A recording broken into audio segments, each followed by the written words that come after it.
Pwede bang palakpakan natin ang Diyos minsan pa? Yung palakpak ng pasasalamat na tayo ay ligtas, that we are safe, that we are provided, that we are comforted, that we are strengthened, that we are healed and delivered. Let's thank the Lord. We are blessed and alive today. Sa iyo ang pasasalamat, Panginoon. Sa iyo ang pagpupuri. Sa iyo ang aming pagsamba. Sa iyo maging aming mga buhay. In Jesus' name, we welcome you, Holy Spirit. Be in our midst. In Jesus' name, amen and amen and amen. Good morning po mga kapatid.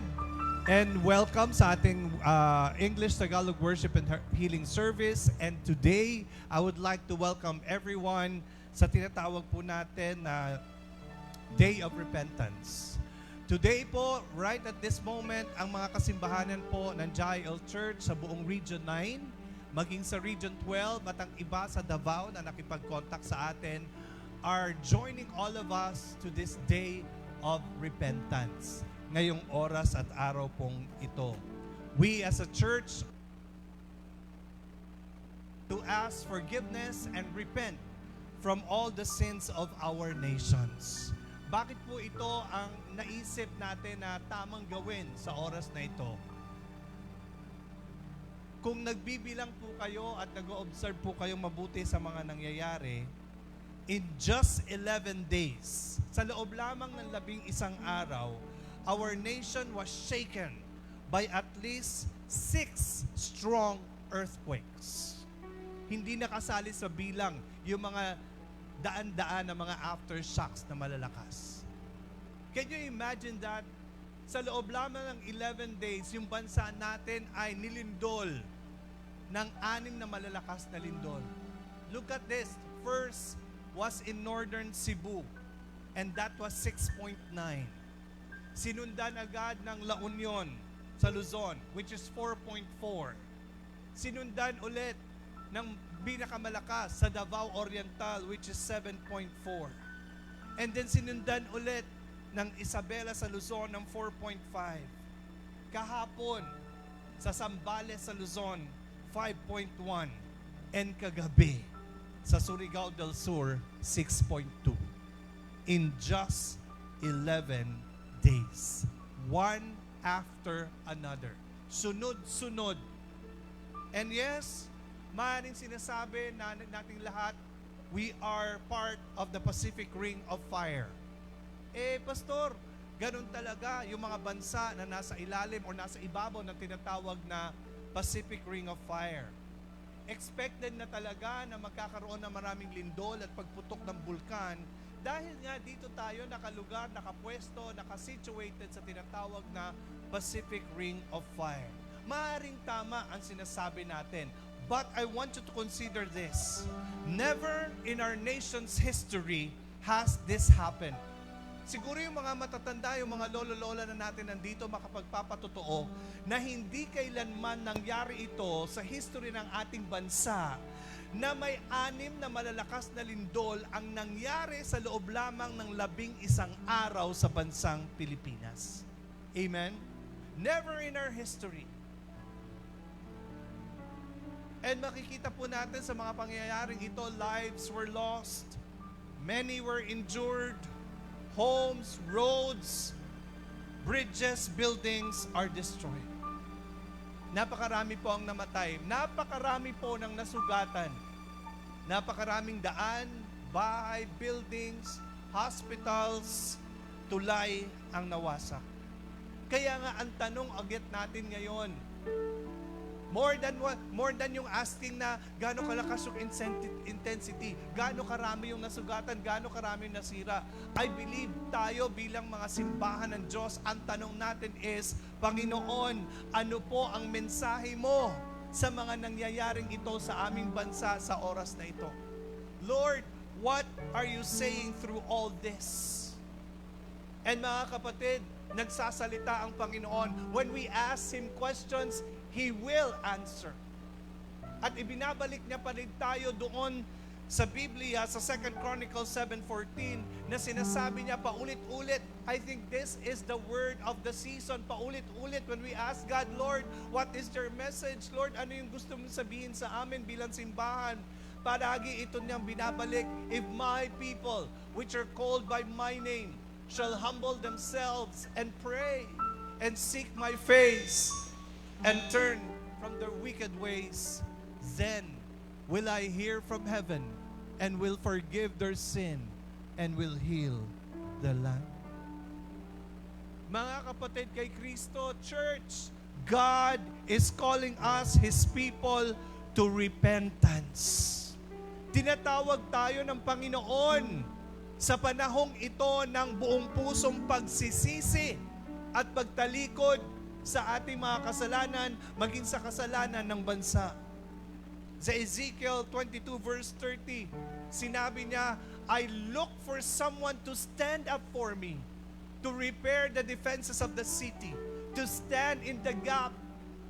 But I found none. Mga kapatid, ito yung panahon na naghahanap ang Diyos ng mga tao na tatayo para sa Kanya. God is looking for people to stand in the gap for the Philippines. God is looking for people, for the church, to intercede, to pray, and to cry.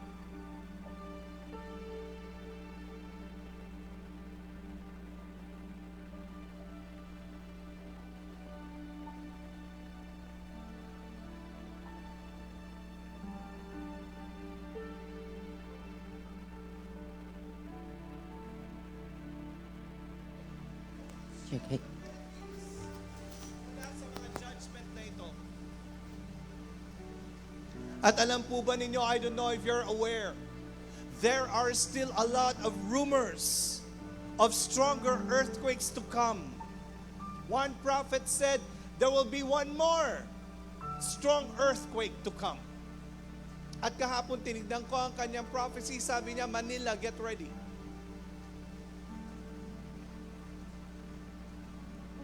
There are still a lot of volcanic eruptions that would come. Kagabi, pumutok ulit ang Bulkang Taal. Marami na namang destructive typhoons ang darating, and even tsunamis are even predicted to come. Ang sabi nga ni Prophetess Eunice, yung nasa Davao area, sabi niya, kung kayo ay nandyan, malapit sa dagat, at kung kayo ay nandyan sa mga mining, get out now habang may oras pa, because water is coming to the Philippines. Kapatid, kaya nga ngayong araw na ito bilang simbahan, we must act now before it's too late. Nalulungkot ako kasi yung iba, ganito na ang nangyayari, pero politika pa rin ang interes. Mag-rally tayo, yun pa rin ang panawagan. Sabi ko, Panginoon, patawarin nyo kami na nangyayari na ang lahat ng kaguluhan, lahat ng problema, lahat ng trahedya, pero yung iba, politika pa rin ang iniisip. Church, God is calling us to repent. Tinatawag tayo ng Panginoon na magsisi, hindi lang mula sa ating mga personal na kasalanan, kung hindi maging sa kasalanan ng ating bansa. Why? Because it is only through repentance that God will avert His judgment. Wala nang ibang kaparaanan para itigil ng Diyos at iiwas ng Diyos ang kanyang hatol kung hindi sa pamamagitan ng taus-pusong pagsisisi sa ating mga kasalanan at sa kasalanan ng ating bansa. Jeremiah 18:7-8 says, if that nation renounces its evil ways, I will not destroy it as I had planned. Look at that. Kaya ang panawagan natin sa buong kasimbahanan ay ito yung panahon ng taus-pusong pagsisisi sa ating mga kasalanan, maging sa kasalanan ng lupa, because it is clear. Ang sinabi ng salita ng Diyos, kung tayo ay taus-pusong magsisisi sa ating kasalanan at sa kasalanan ng bansa, ang sabi ng Diyos, hindi ko itutuloy ang pagwasak gaya ng aking pinlano.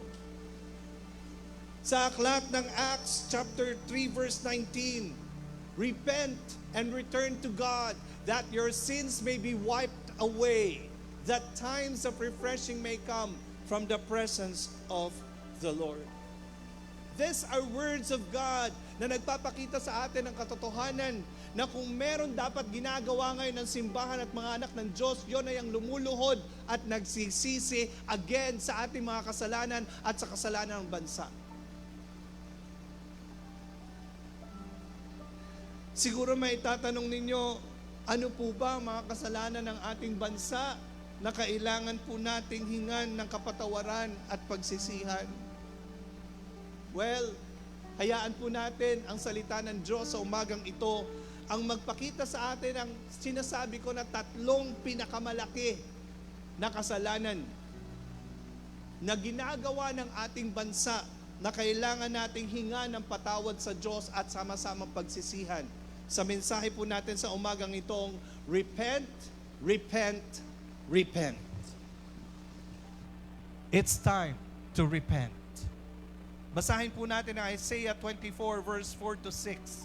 Ang sabi po ng salita ng Diyos, the land suffers for the sins of its people. The curse of God is upon them. They are left desolate. Look at that. Ang bansa, ang lupain ay naghihirap dahil sa mga kasalanan ng mga tao. At ang sumpa ng Diyos ay nasa kanila. Sila'y iniwang wasak at walang pag-asa. Narito na naman ang katotohanan na talagang ang kasalanan ang nagdadala ng sumpa at kahirapan at judgment, hindi lang sa atin kung hindi maging sa lupa na, or sa bayan or sa bansa na ating tinitirhan. And right now, I believe no one can deny the sad truth that the Philippines is under the discipline or judgment of God. Walang ibang bansa tayo makikita ngayon sa buong mundo na tinitira ng napakalalakas na lindol, ng baha, ng pagputok ng bulkan in just a matter of 11 days. At meron pang mga parating kung hindi ang ating bansa. We are under the discipline of God. And again, God is looking for the church. God is looking for His people to humble themselves, to pray, and to stand in the gap for the Philippines.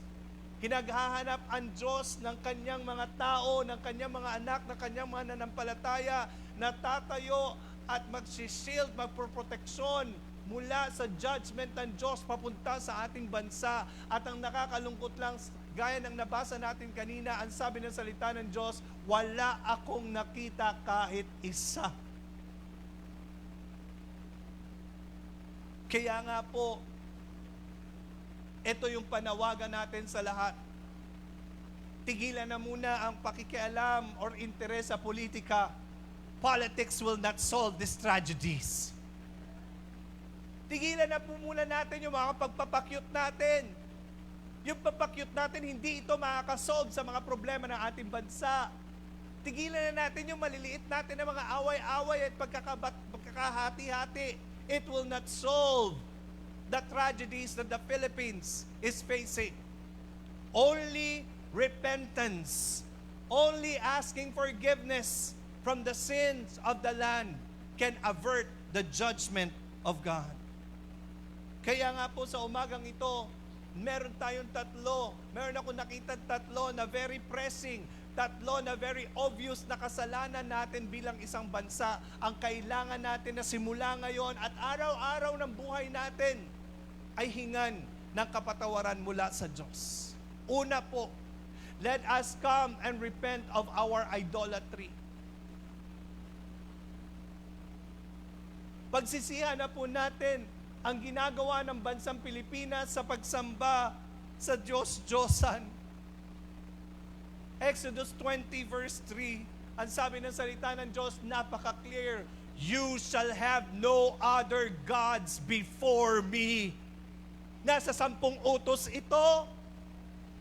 Ito ang una sa mga utos na ipinagkaloob ng Diyos para sa atin. Sabi niya, you shall have no other gods before me.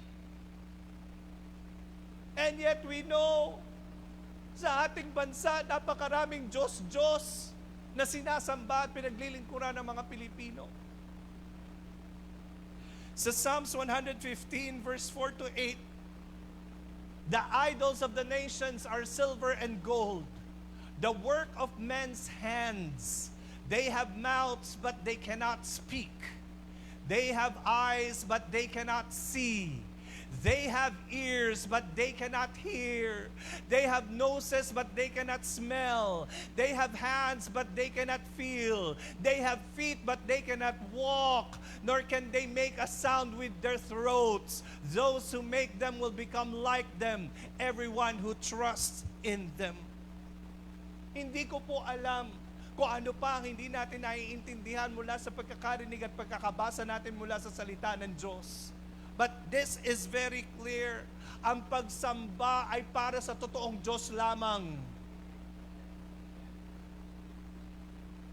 At anumang ginagawa natin pagsamba, pananalangin sa ibang Diyos na ginawa lang ng tao, ito ay ugat ng napakarami kung hindi man lahat ng kasalanan. Idolatry brings curses and judgment on our land. Why? It's because it's a sin. The Word of God says it's a sin. God mismo ang nagsabi na ito ay malaking kasalanan. At ito ay kasuklam-suklam sa harapan ng Panginoon. Look at what Deuteronomy 18 verse 12 says. For everyone who does these things is utterly repulsive to the Lord. Utterly repulsive, kasuklam-suklam sa harapan ng Diyos ang mga taong sumasamba sa mga Diyos-Diyosan. Kaya nga po kapatid, anuman yung excuse na ginagawa natin o ng mga tao sa paligid natin, anumang reasoning, anumang justification ng ginagawa, nananatili ang katotohanan that ang bansang ito is an idolatrous nation. Yes, sinasabi natin we are a Christian nation, but sa salita lang ito so far. Because majority of our people are idolatrous. And kapatid, ano ang pruweba natin? Taon-taon, dinededicate natin ang ating bansa sa Black Nazarene. Hindi po ba? Taon-taon, pag January, Black Nazarene. Pag January, Senior Santo Niño. Pag ibang buwan, kay Mother Mary. At sa kung ano-ano pa mga iba't ibang mga idols, depende sa ating town, city at barangay. Dinededicate natin ang ating lugar sa pamamagitan ng pagsa-celebrate ng ating mga fiestas. We dedicate our land from all of this. And sa totoo lang, from the beginning of time until now, ang ginagawa natin pagsamba sa mga Diyos-Diyosan ay nagdadala ng sumpa, hindi pagpapala. The sin of idolatry is bringing curses, not goodness, judgment, not blessings to the land. Why? Because again, ito ay kasalanan, malaking kasalanan sa harapan ng Panginoon at ito ay kinasusuklaman ng Panginoon. Kung hindi pa nakaklaro sa atin, let's look on Exodus 20 verse 3 to 5. Ano ang sabi dito? Sabi ng Panginoon, you shall not make for yourself any idol or any likeness for manifestation of what is in heaven above or on the earth beneath or in the water under the earth as an object to worship. You shall not worship them nor serve them. For I, the Lord your God, am a jealous, impassioned God, demanding what is rightfully and uniquely mine, visiting, avenging the iniquity, the sin, the guilt of the fathers on the children, that is calling the children to account for the sins of their fathers, to the third and fourth generations of those who hate me. Sabi ng salita ng Diyos, huwag kayong gagawa, huwag kayong lilikha ng kahit ano nakawangis ng Diyos sa langit o kahit ano na nandito sa lupa or kahit ano na nasa ilalim ng lupa at nasa ilalim ng dagat para sambahin at paglingkuran. Ang Diyos ang nagsasalita at ang sabi niya, kung gagawin nyo ito, susumpain ko, hindi lamang kayo, kung hindi ang inyong mga anak, maging ang inyong mga apo at apo. Dahil sa kasuklam-suklam na kasalanan na ginagawa ninyo. I guess this is a reason why hanggang ngayon hindi umunlad-unlad ang bansa. Hindi makalipad-lipad ang bansa. At palagi pa rin tayong binibisita ng iba't ibang trahedya. Why? Because our iniquity, ang kasalanan natin ng pagsamba sa Diyos-Diyosan ay binibisita na talaga ng judgment ng Panginoon. Amen? And kapatid, ano ang dapat natin gawin? Instead of arguing, sa halip na makipagtalo pa tayo at magalit tayo sa mga taong gumagawa na ito, hindi na yon ang tawag sa oras na ito. But let us repent on behalf of the people. Hindi tayo tinawag para makipagdebate, makipagtalo at makipag-away. Tinawag tayo bilang simbahan na luluhod at hihingi ng kapatawaran sa kasalanang ito na ginagawa ng maraming tao. Next slide. Let us cry out, Lord, forgive our nation for idolatry.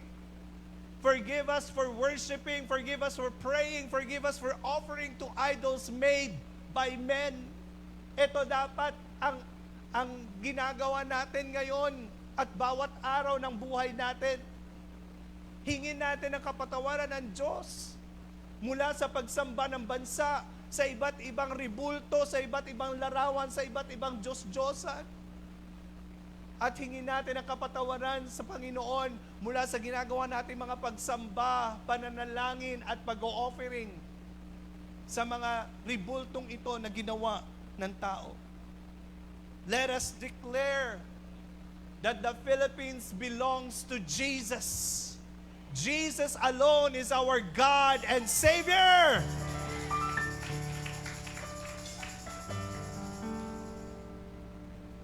Ito po talaga ang una na kasalanan ng ating bansa. Pangalawa, yung kasalanan natin ng witchcraft and necromancy. Kasalanan ng pangkukulam at pakikipag-usap sa mga patay.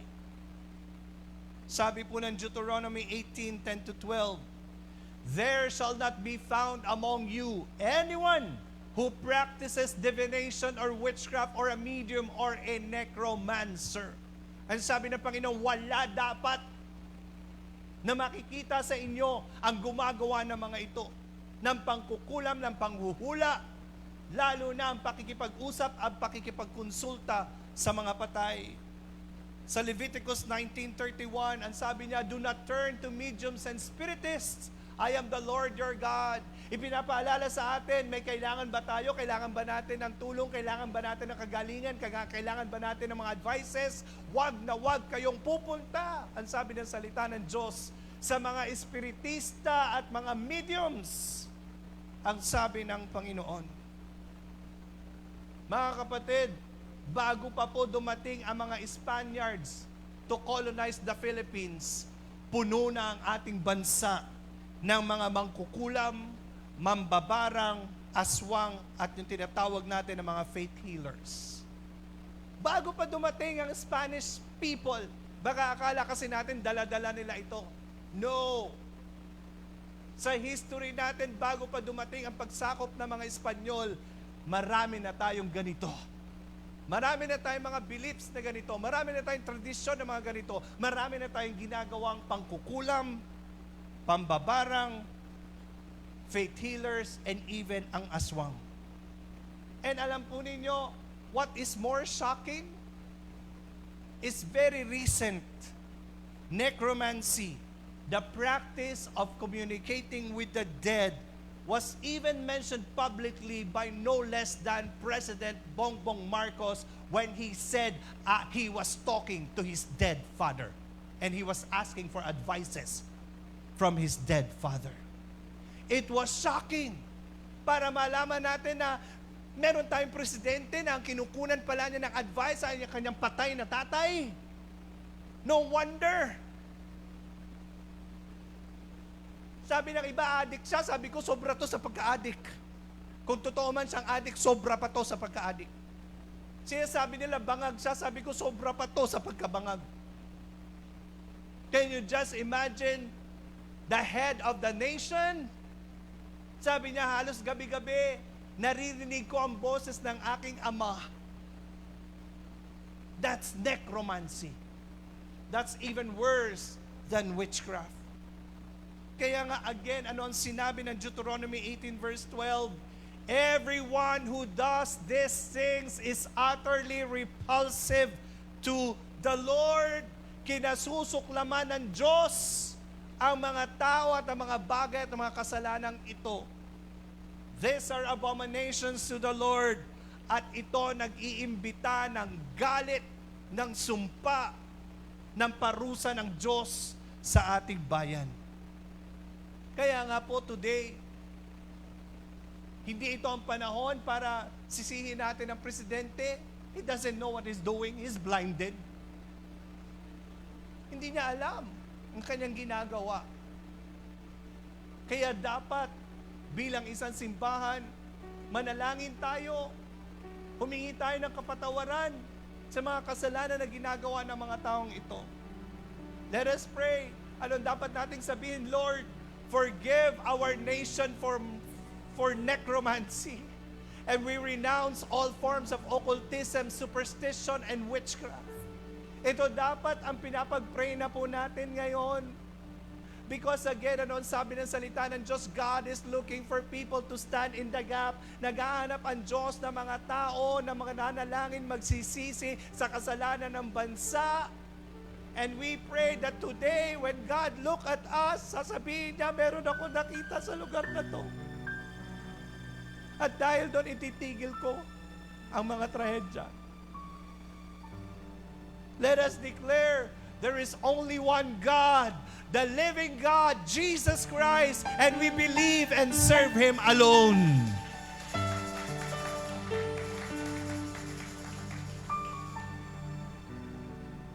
At pangatlo po, na kasalanan, walang iba, kundi ang kasalanan ng corruption. Genesis 6:11 to 13.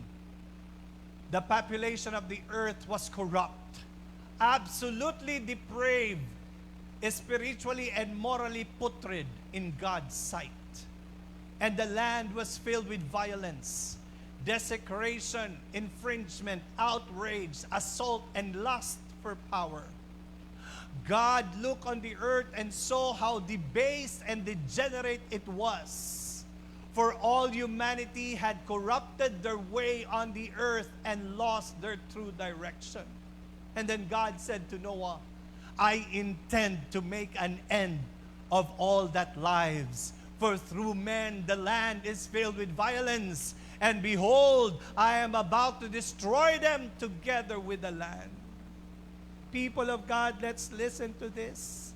Yes, sa panahon ito ni Noah, but hindi natin pwedeng hindi may apply sa ating mga buhay at sitwasyon ngayon. Kung yung mga tao sa panahon ni Noah was very corrupt. Sabi nga ng maraming observers, this nation, yung corrupt, yung pagiging corrupt ng bansang ito ay dumating na sa pinakamataas na level. I don't know if it's true. Our president was voted number one among the nation to be the number one corrupt official sa buong mundo. So pakinggan po natin ang salita ng Diyos. Corruption is more than just stealing money. Hindi lamang po ito about sa pagnanakaw ng kaban ng bayan o pagnanakaw ng pera. But ang corruption is the decay of integrity, justice, and righteousness. Ang korupsyon, ito yung pagkabulok, pagkawasak ng integridad nato bilang tao, bilang bansa. Ito yung umawasak sa hustisya ng bansang ito dahil nababribe, nababayaran ng mga husgado. At ito rin ang sumisira sa righteousness, pagiging matino ng ating bansa. Kailan ba nangyayari ang corruption? Nangyayari ang corruption kapag ang ating mga public servants nagde-demand ng pera para sa kanilang paglilingkod. Kailan nangyayari ang corruption?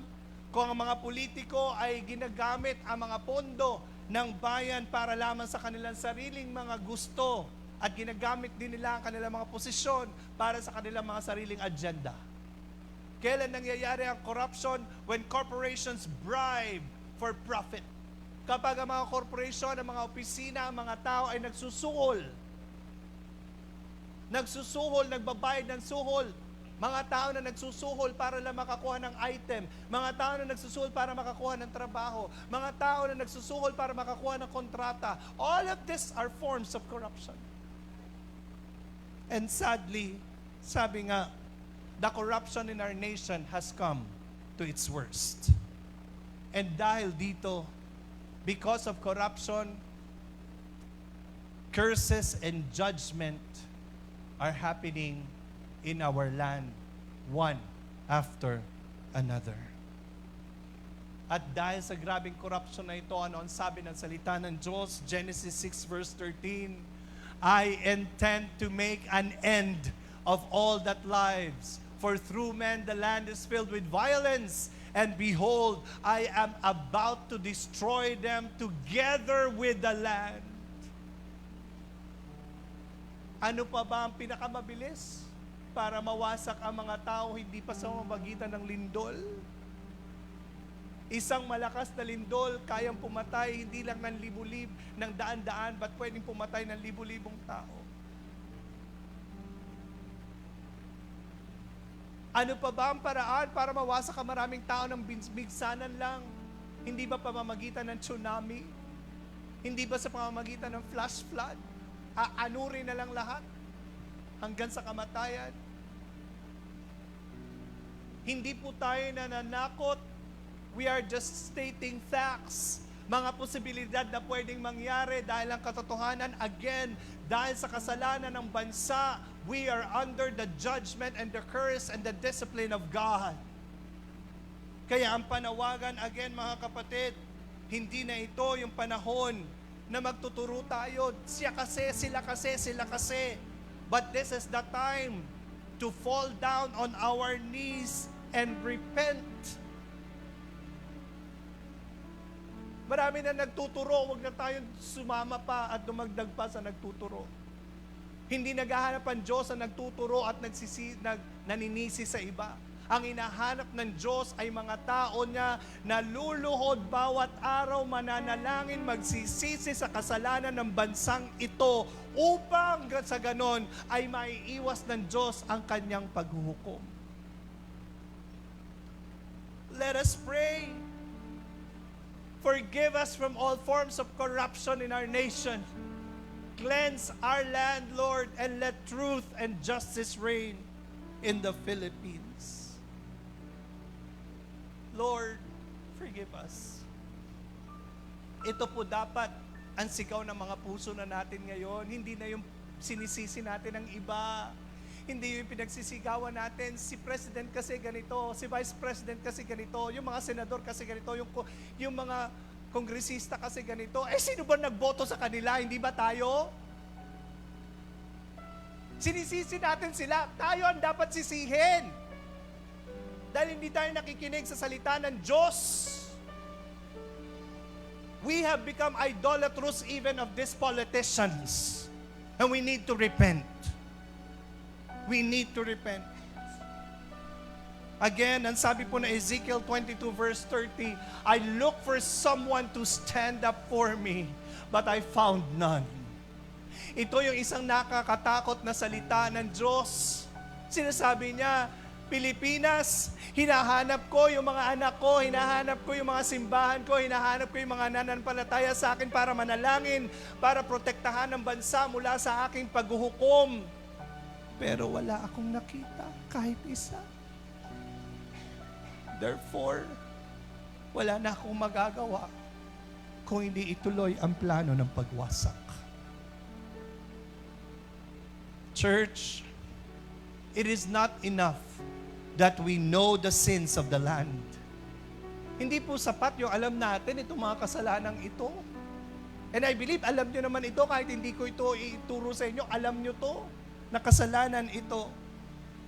We must repent on behalf of the nation. We must intercede and stand in the gap.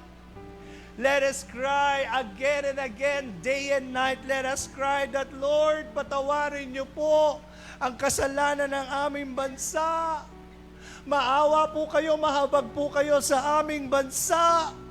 Ito dapat yung laman ng ating panalangin, hindi lang ngayon, because this is a day of repentance. I believe from now until matapos ang lahat ng ito ang dapat laman ng mga panalangin natin.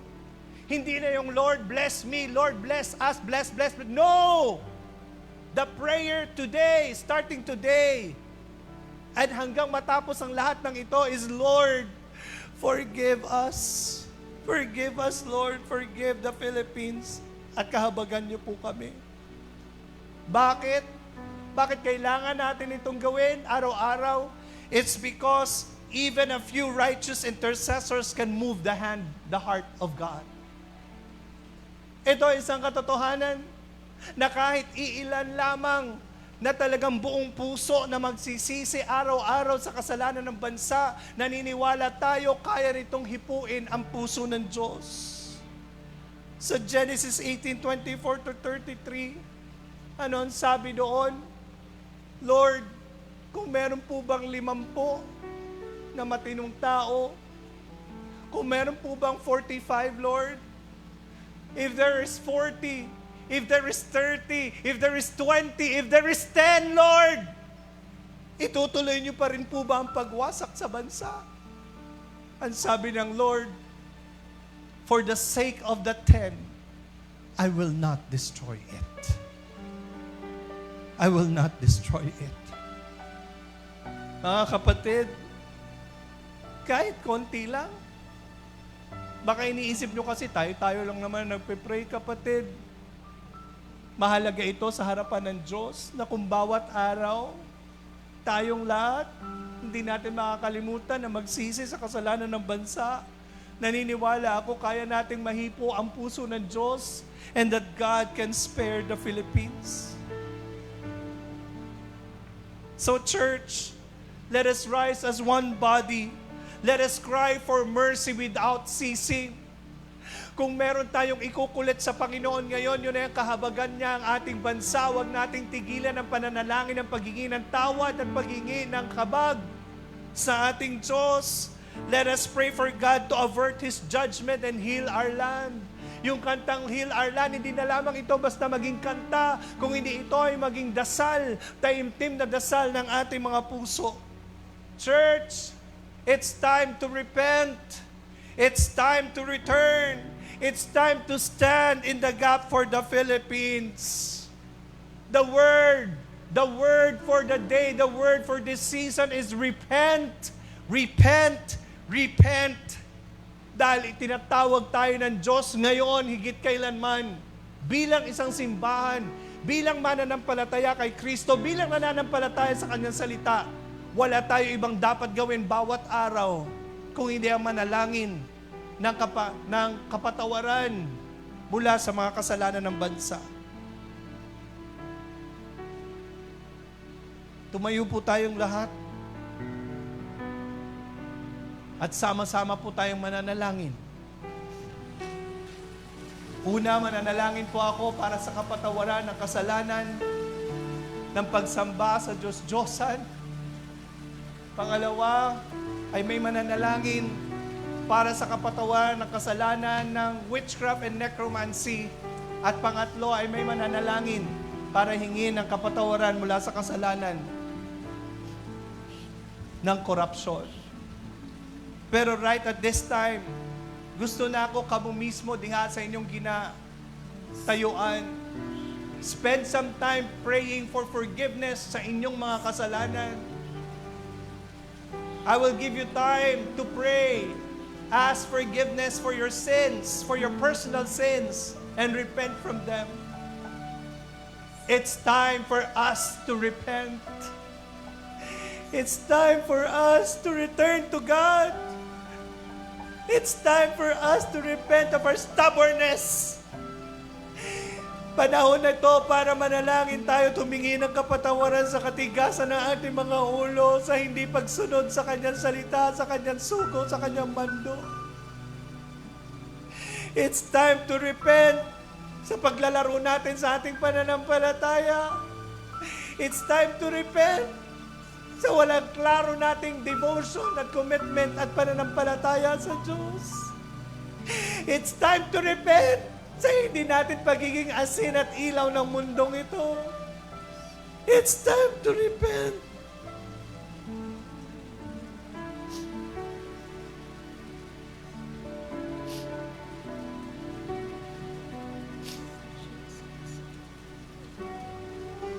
Amang banal at makapangyarihan Diyos, lumalapit po kami sa inyo ngayon nang may pusong nagmamakaawa at tunay na nagsisisi. Inaamin namin, Panginoon, na bilang bansa, kami ay nagkasala laban sa iyo. Pinayagan naming masamba at mapangaralan ang mga nilikha, ang mga imahe at ang mga Diyos-Diyosan sa halip na ikaw, ang tanging tunay at buhay na Diyos. Patawarin niyo po kami, Panginoon, dahil nilapastangan namin ang inyong utos na nagsasabing huwag kayong magkakaroon ng ibang Diyos sa harapan ko. Kinalimutan namin na ikaw lamang ang dapat sambahin, paglingkuran at pagtiwalaan. Patawarin niyo kami, Panginoon, dahil itinaguyod namin ang mga tradisyong taliwas sa iyong mga salita, mga prosesyon, mga alay, mga panata na nakatuon sa mga larawan at tribulto, nasa halip na sa inyo. Patawarin niyo po kami dahil sa mga pagkakataong naging tahimik kami at hindi pinagtanggol ang katotohanan ng iyong salita. Panginoon, taimtim kami nagsisisi ngayon. Itinatakwil namin ang lahat ng uri ng pagsamba sa Diyos-Diyosan, superstisyon at maling mga pananampalataya. Nilalapastangan namin ang lahat ng huwad na Diyos at isinusuko namin ang aming puso sa iyo lamang. Linisin niyo kami, Panginoon, bilang isang bansa sa pamamagitan ng dugo ni Jesus. Basagin at wasakin niyo ang espiritu ng pagsamba sa Diyos-Diyos na bumabalot sa aming bansa. Palitan ninyo ito ng tunay na pagsamba sa espiritu at sa katotohanan. Itinatanggal namin ngayon, O Diyos, na si Jesus lamang ang aming Panginoon at tagapagligtas. Walang ibang pangalan sa langit o sa lupa na karapat-dapat sambahin kung hindi ang iyong banal na pangalan. Punuin ninyo ang aming puso ng banal na pagkatakot sa inyo at gawin ninyo kaming mga mamamayang lumalakad sa kabanalan at katapatan. Pagalingin ninyo, Panginoon, ang aming bansa. Itayo ninyo muli ang Pilipinas bilang isang bayan para kay Kristo. Sa pangalan ni Jesus, aming Diyos at ang pagligtas, ito ang aming taimtim na panalangin ng pagsisisi at muling pagsusuko ng aming buhay. In Jesus' name. Patuloy tayong manalangin at kung nais niyong lumuhod kayo sa Panginoon. O aming mapagmahal at banal na Diyos, lumalapit kami sa inyo.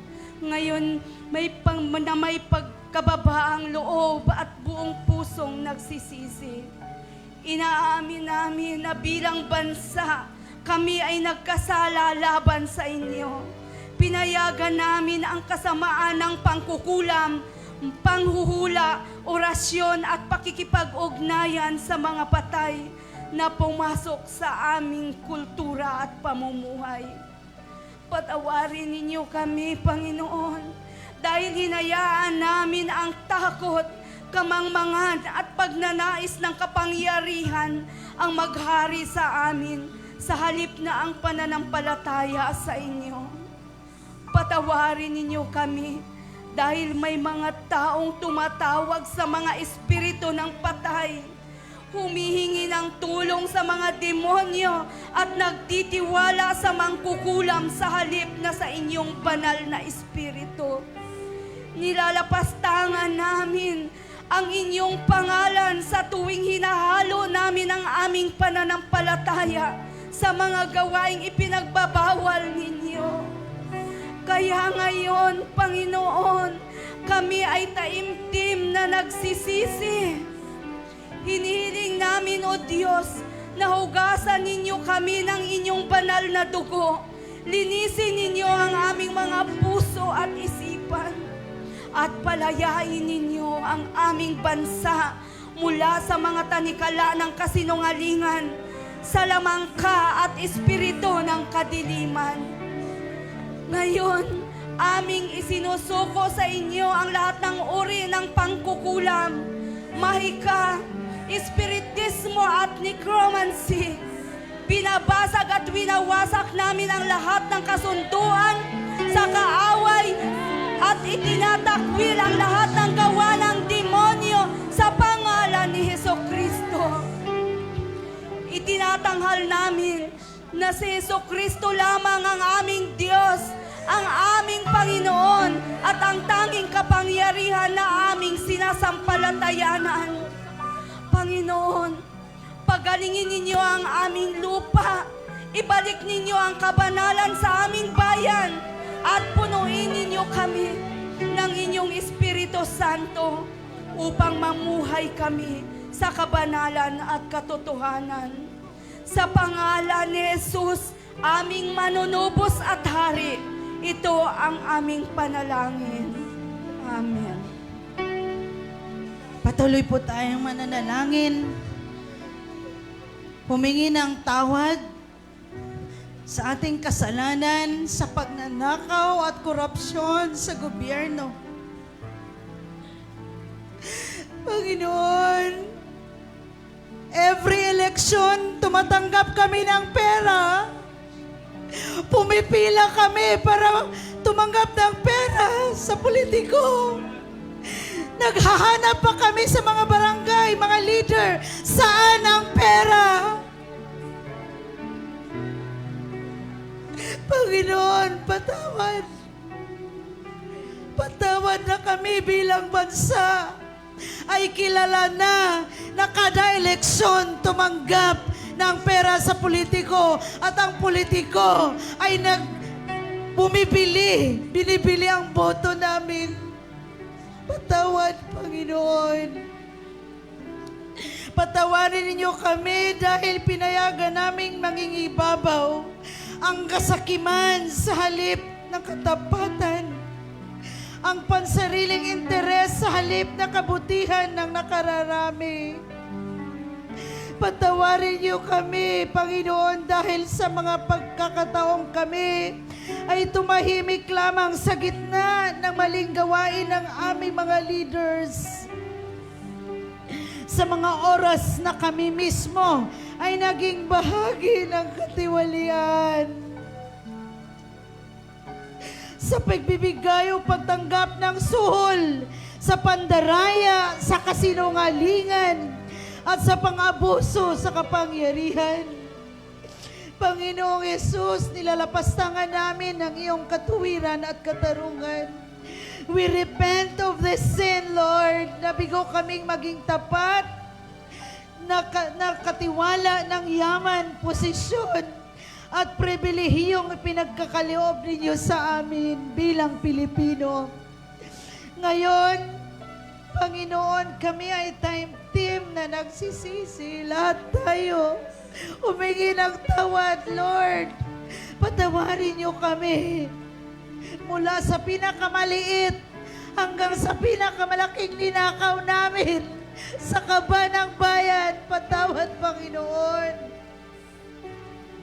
Inihiling namin, O Diyos, hugasan ninyo kami ng dugo ni Hesukristo at lilisin ninyo ang aming mga puso mula sa amin hanggang sa aming mga leaders, sa aming mga mayor, sa aming mga gobernador, sa aming mga kongresista, sa aming mga konsihal, sa aming mga senador, sa aming mga department secretaries, at lahat ng mga leaders sa different departments and agencies, sa aming Vice Presidente, sa aming Presidente, lahat ng nasa Malacanang, lahat ng nasa Senado, lahat ng nasa Kongreso, lahat ng nasa Supreme Court, at lahat ng mga justices.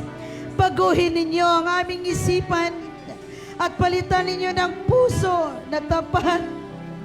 Lord, lalo na ang aming Office of the Ombudsman. Panginoon, patawarin niyo ang Office of the Ombudsman sa lahat ng mga injustices na ginawa, lahat ng mga unfair na ginawa, lahat, Lord, ng mga panunuhol na ginawa. Panginoon, patawad po.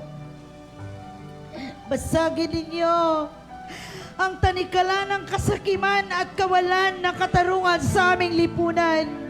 Ibalik ninyo, Panginoon, sa aming bayan ang katapatan, integridad, at paggalang sa inyong pangalan. Punuin ninyo ng inyong Espiritu Santo ang mga pinuno ng aming pamahalaan, mga manggagawa, mga negosyante, at bawat Pilipino, upang kami ay mamuhay ng may kabanalan, katapatan sa lahat ng oras, at pag-ibig sa kapwa, lalong-lalo na ang aming pag-ibig sa iyo, O Diyos. Itinatanghal namin, O Diyos, na Ikaw lamang ang aming Panginoon at Hari, Jesucristo. Tanging sa iyo kami maglilingkod at sa iyong kalooban lamang kami susunod. Pagalingin ninyo, Panginoon, ang aming bansa, Luzon, Visayas, Mindanao, lahat ng barangay, lahat ng munisipyo, lahat ng syudad, lahat ng distrito, lahat ng rehiyon, lahat ng isla sa buong Mindanao, ang 7,000, more than 7,000 islands of the Philippines. Lord, heal our land. Heal our land. Rend the heavens and heal our land. Sa pangalan ng Panginoong Jesus, aming manunubos, ito ang aming taus-pusong pananalangin. Amen and amen. At Panginoon, hinihingi namin ang iyong kahabagan sa bansa. Panginoon, huwag niyo na pong itulot na may mangyayari pang trahedya. Hindi na po namin kaya. Kahabagan niyo ang bansang Pilipinas. Avert your judgment. In your wrath, please remember mercy. Sa imong kasuko, huwag mong kalilimutan ang habag, Panginoon. We pray that you would avert your judgment, Lord. Lord, itigil niyo na po, Panginoon, ang lahat ng mga trahedya. Lord, hawakan niyo ang Pilipinas. We speak to those trenches. Kumalma na kayo in Jesus' name. We speak to these volcanoes. Sleep. Go back to sleep. We speak to the weather, Lord God. Tinataboy namin anumang mga bagyo. In Jesus' name. Lord, wala kaming magagawa kung di humingi lamang ng habag sa iyo. Inaamin namin nagkasala kami. Inaamin namin karapat-dapat kami sa mga parusa. Ngunit humingi kami ng habag, Panginoon. Kahabagan niyo ang bansa. Kahabagan niyo kami. Kahabagan niyo yung mga nabiktima ng lindol. Kahabagan niyo yung mga nabiktima ng baha, ng sunog, ng pagputok ng bulkan. Kahabagan niyo ang Pilipinas. Lord, hindi kami titigil ng ganitong pananalangin umaga, araw at gabi hanggang hindi ninyo kami kinakahabagan. Dahil ikaw lamang ang tanging solusyon sa bansang Pilipinas. Ikaw lamang ang makapagliligtas sa bansang Pilipinas. Ikaw lang, wala nang iba. We declare Jesus is Lord over the Philippines. Jesus is Lord over Luzon. Jesus is Lord over Visayas. Jesus is Lord over Mindanao. Jesus is Lord over all the Filipino family. Inihahandog namin ang bansang ito sa iyo. Binabawi namin ito mula sa mga Diyos-Diyosan. At inihahandog lamang namin ang buong bansang Pilipinas sa iyong paghahari at pagka-Diyos. Panginoong Jesus, Diyos na mga Diyos, Hari na mga Hari, tanging manluluwas, bugtong na anak ng Diyos. Ikaw ang maghari sa bansang ito. Yakapin mo ang bansang ito, Panginoon. We declare the Philippines is yours. We declare that we are a Christian nation. We declare that we are a nation that worships you alone. Salamat, Panginoon. Tignan mo kami sa lugar na ito. We are more than 10. Tignan mo kami. Sobra kami sa 10, Panginoon. Tignan mo ang buong Region 9. Sobra kami sa 10 na sama-samang nananalangin. Tignan mo kami, Panginoon.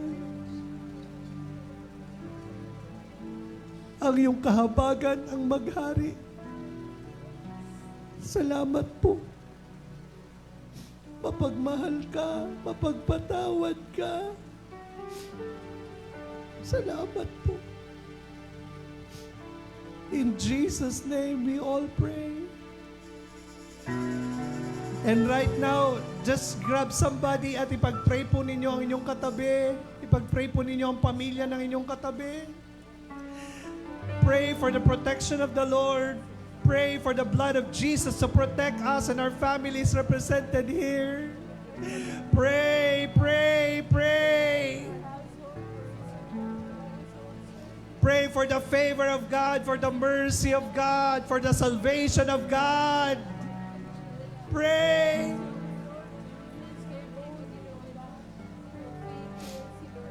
Pray for a revival of intercession.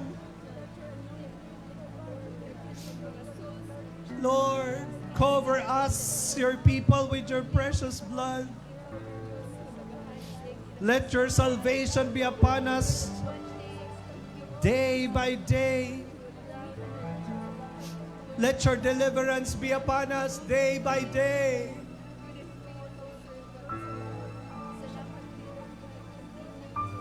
We offer to you this church and the churches right now who are with us repenting for the sins of the nation.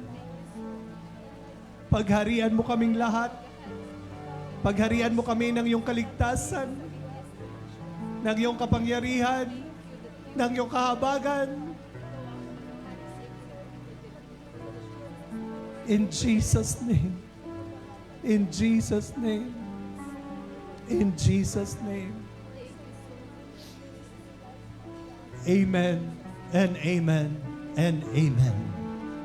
Pwede po bang palakpakan natin ang Diyos bilang pasasalamat? Pasalamatan natin ang Diyos.